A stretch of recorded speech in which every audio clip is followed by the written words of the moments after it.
Coming at you live from the backyard that I'm trying to prepare for Hurricane Ida. And man, there's a lot going on in crypto right now. Very interesting week. So we have a big story coming out of the GRAYSCALE case. As you guys know, GRAYSCALE launched a lawsuit against the SEC for denying their Bitcoin ETF application in October. We just got the resolution to that case, where the DC Court of Appeals said that, the District Court of Columbia said that, and I quote, the SEC was unreasonable to deny the cryptocurrency giant permission and approval for an ETF. That's a big deal. They also are making the SEC go back to the drawing board and review the ETF again. Huge news.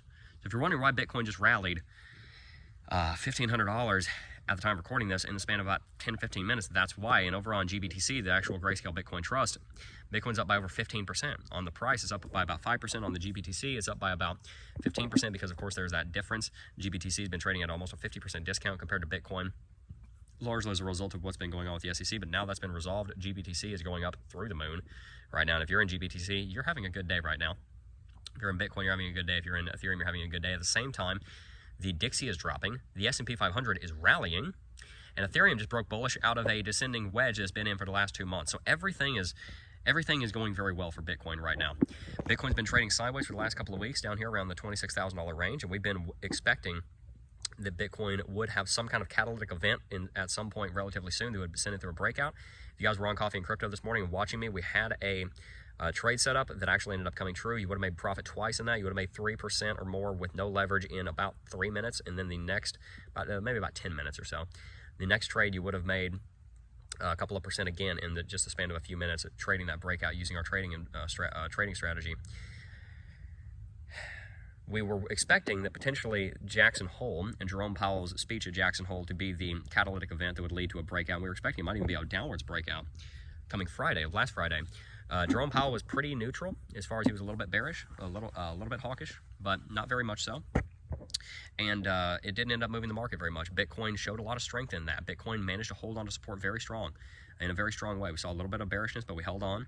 Bitcoin is now broken through the trading channel, breaking up back towards $28,000. Wouldn't be surprised if Bitcoin was knocking on 28,545 by the time this video gets up, or at some point in the next couple of days.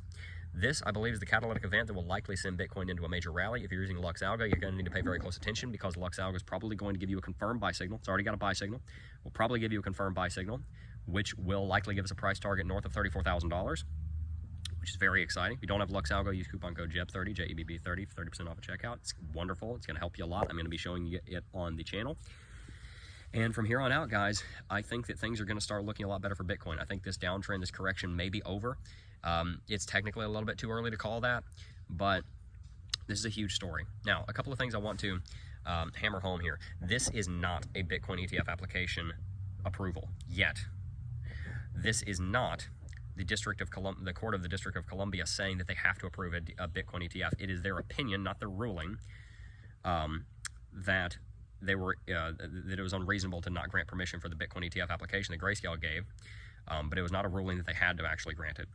It was a ruling that they had to go back and review it again, and it was their opinion that it was unreasonable to not approve it. So you can kind of see the writing on the wall. The SEC was not directly told you have to approve this ETF, but they were basically told you're stupid for not approving the ETF. What are you doing? You're not being fair. Based on approving GRAYSCALE's ETPs, why did you not approve the ETF?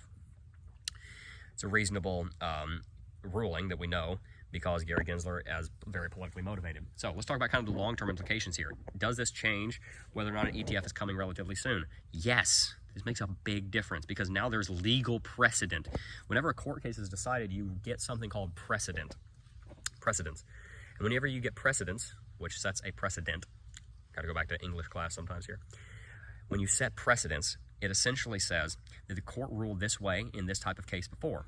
So we're going to rule in a similar way next time, and unless we have a very good reason, we're not going to go against precedence, which means that we're probably going to see more rulings like this for the other companies that have brought charges against the SEC for not approving their ETFs. We're probably going to see ARK Investment, GRAYSCALE, potentially even the Winklevoss brothers, and BlackRock getting their ETFs approved, potentially even before them having to be denied and then file for a second ETF application, or third or fourth or fifth in some of their cases, after the 240 days are up. This ruling, in my opinion, makes it a lot more likely that one of these ETF applications, if not all of them, are going to get approved before the 240 days are up. Might be too early to say that, but the SEC in and of itself does not adjudicate the law. They're not even a member of the congressional body. They're an executive branch. They're a branch of the executive. They're under the they enforce the law. You remember back in civics class, you've got the executive branch, which enforces the law. You've got the judicial branch, which adjudicates the law. And you've got the congressional branch, which makes the law. It's not the SEC's job to make the law.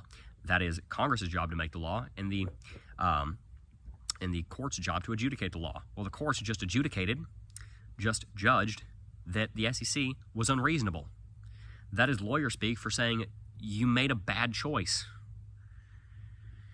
And so the SEC, being part of the executive branch, not congressional branch, not the legislative branch, legislative branch, not being part of the legislative branch, has to really comply with that opinion. They're not forced to do anything by this other than go back and review the ETF again, but they have to contend with the fact that the courts don't agree with them. And that puts Gary Gensler in a very, very vulnerable position in every single one of his attacks he's got on cryptocurrency right now. The SEC just took a big loss. Big loss. And we're going to see how Gary Gensler and the SEC responds to it relatively soon. Because not only did they lose the SEC case against XRP on July 13th, 14th, 15th, somewhere in there, last month, they also just lost the case against GRAYSCALE. The SEC's attack on cryptocurrency seems to be coming apart at the seams. And don't forget, the SEC's attack on crypto is one of the only reasons left that we don't have mass adoption on the institutional level for Bitcoin. It's coming. We've been talking about the floodgates opening for a long time. The SEC is losing this battle, and Gary Gensler knows it. And he also knows that he doesn't have much more time in power, because when, not if, but when the next presidential election takes place and we get a new president, it is precedent that the SEC chair steps down and is replaced. Just about anybody is going to be more friendly to crypto than Gary Gensler, because he has a personal vendetta against it. He's proven that. So when he is no longer in power, even if you have a person that doesn't care about crypto in the SEC, do you really think they're going to be as staunchly against it? They're going to be as starkly opposed to it as Gary Gensler? No. They're going to lay down these battles, and they're just going to start approving ETFs. So even if we don't get an ETF approval while Gary Gensler's here, this made it all the more likely that we'll get one after he's out. With that, we're going to be getting out of Florida. Everybody, stay safe if you're in the path of Hurricane Idalia, especially if you're down in Cedar Key, my old hometown. Used to live down there. Gainesville, Bronson, any of those areas. Please stay safe. Don't know of any of you guys that are there, but please stay safe. Hurricanes are not something to joke around with. I grew up with hurricanes. I've been living in Florida since I was in 2008. There's a part of me that misses it, because I'm like, man, I'm going to miss the hurricane. You know, you're in Florida and you're like, man, But at the end of the day, they are natural disasters that hurt a lot of people. So please be careful. And let me know if there's any way that we can help. Bitcoin's in great shape. Peace.